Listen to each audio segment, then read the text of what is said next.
What, this? Stop! No, don't do that. You just said to do it. I know, but don't do that.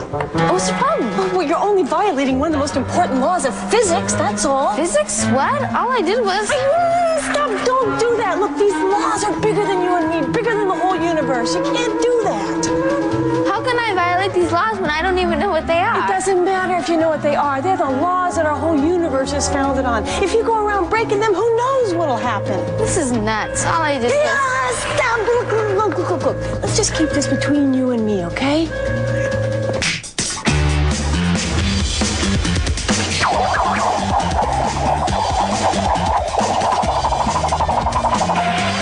Sports day, put your band in the game. See her? That's Sasha Cohen. She's on the U.S. International Figure Skating Team and won silver at the Nationals. And she was on the U.S. Figure Skating Team at the 2002 Olympics. She's going to help us today put the spin on spinning. Okay, forget it. You know, when you spin, it looks like you're changing speeds in mid-spin, or is that just an illusion? No, I do. Watch. Well, wait, how could that be? Are you applying some force to speed up or to slow down? Nope. Oh, I know. You're using your skate pick to speed up, or you're dragging your skate on the ground, right? No. Well, how could that be? What about Newton's laws? If we want to speed something up or slow something down, we have to apply a force. That's Newton's laws of motion, right? But look at this. When Sasha does her combination spin, look how her speed changes while she's spinning. It doesn't look like she's applying a force to speed up, but she must be, right? Newton's first law says an object at rest will remain at rest, and an object in motion will remain in motion unless acted on by an outside force. That tendency is an object's inertia. Newton's second law gives us a way to measure inertia. Mass. Mass measures inertia. The principles of inertia don't only apply to objects traveling in a straight line. To spin an object, you also have to overcome its inertia. And once it's spinning, you also have to overcome its inertia to stop it. Anything that's spinning has rotational inertia. Ooh, that's gotta hurt. We measure the inertia of an object moving in a straight line with mass. For an object spinning, we use rotational inertia. When we use mass in an equation, we use a lowercase m. For rotational inertia, we use an uppercase I, as in inertia. Just like we can find a number for an object's mass, we can find a number for an object's rotational inertia. Right, which one's easier to spin? The bowling ball. Now, what does that tell us? That the two objects can have the same mass, but if they have different shapes, the same force at the same place will produce different spins. Bingo. Inertia is determined by mass. Rotational inertia is determined by mass and shape. So objects with different shapes but the same mass are going to have different moments of inertia. Because shape is involved, finding an object's rotational inertia is always a little more difficult than finding its mass. The rotational inertia is always the sum of each small bit of mass times the distance squared from the rotation axis. If I spin the hula hoop this way, the rotational axis is here in the center. And all the mass out here is the radius away from the rotational axis. A solid disk has mass at many different radii, but the sum is the same as all the mass at 1/2 radius. The mass is spread out evenly from the axis of rotation, so we can sort of average out the distribution of the mass from the axis with the formula 1/2 mass times radius squared. What the heck is this thing? And the rotational inertia also depends on which axis the object is spinning around.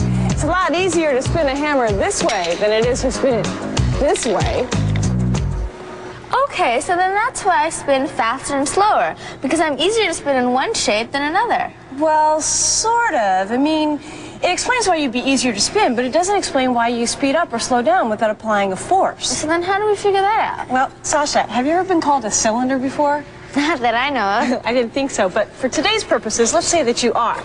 So when you do the scratch spin... This one? Yeah, you're similar to a cylinder spinning on this axis. And when you do the camel... You're similar to a cylinder spinning on this axis. Okay, I gotcha. The formula for the rotational inertia of a cylinder spinning on this axis is 1/12 mass times length squared. The formula for a cylinder spinning on this axis is 1/2 mass times radius squared. Okay, now to figure out your rotational inertia, we just need a few numbers. All right, So what's your mass? my weight is 87 pounds, but I'm not sure what my mass is. That's okay, we'll just convert it to kilos. All right, that's 39 kilos. Now, how tall are you? I'm 4'11".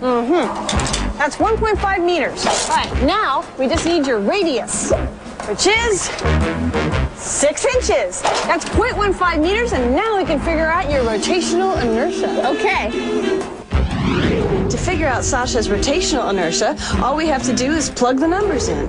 1/12 mass times length squared, and we get a rotational inertia of 7.3 kilograms meters squared.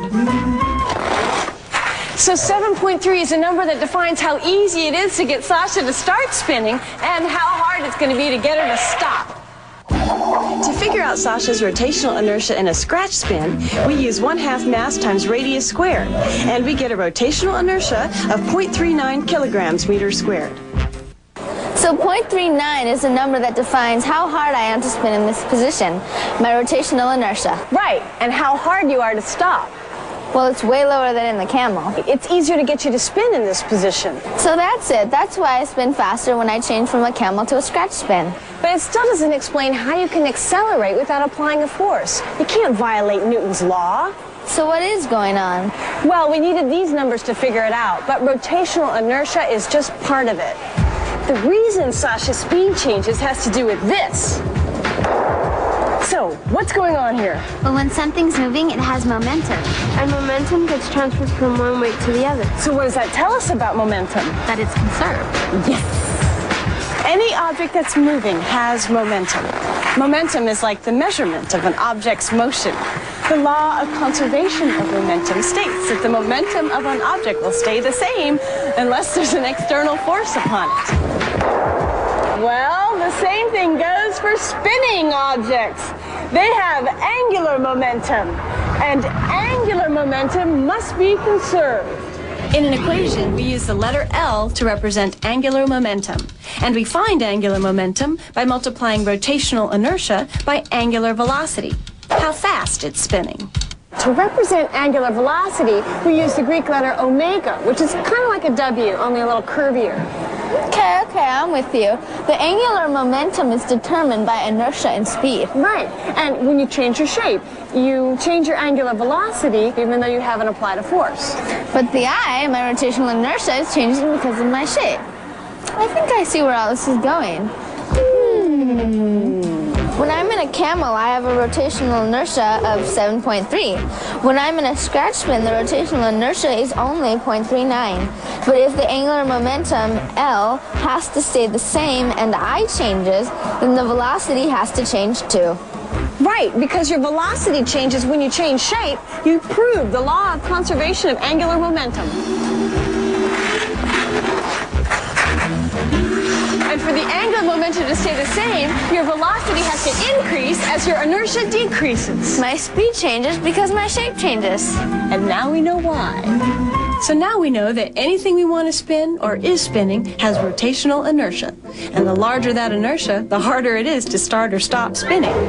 Rotational inertia is determined by mass and shape. Because of the law of conservation of angular momentum, when a spinning object's shape changes, its velocity will too.